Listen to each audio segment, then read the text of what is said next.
It went many years, but at last came a knock.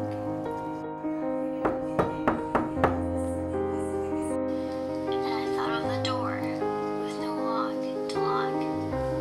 I blew out the light. I tiptoed to the floor and raised both hands in prayer to the door. But the knock came again. My window was wide. I climbed on the sill and descended outside. Back over the sill, I bade a "come in" to whoever the knock, the door may have been. So at a knock, I emptied my cage to hide in the world and alter with age.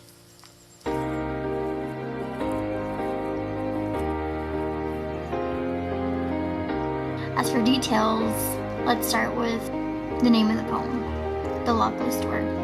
Why is it lockless? For me, I think it's lockless because although he may shut the door out on mankind, he leaves it lockless because he might have a hope that someone will care to open it.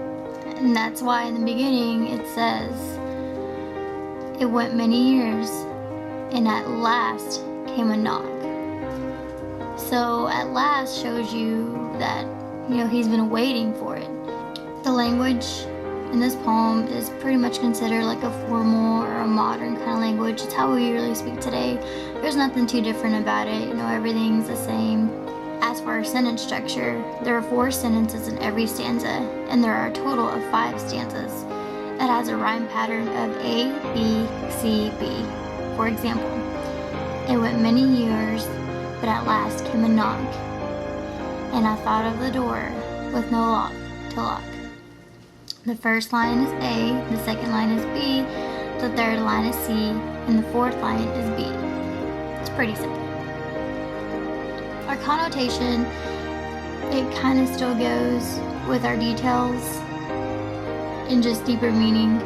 So once again, in the first stanza, it went many years, but at last came a knock, and I thought of the door with no lock to lock. It seems like a lot of years passed, and finally, from the words "at last," someone knocked on the door.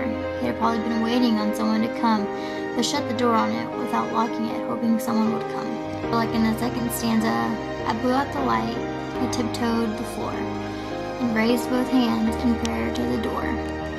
At first, he tries to act like he's not home because he is afraid of who might actually be there. So he blows out the candle and tiptoed quietly across the floor. He raises his hands to prayer that maybe the man will leave his home. Paraphrase is another word for summary. So to summarize this whole poem up, it's about Robert Frost hiding himself from mankind and becoming wiser from it.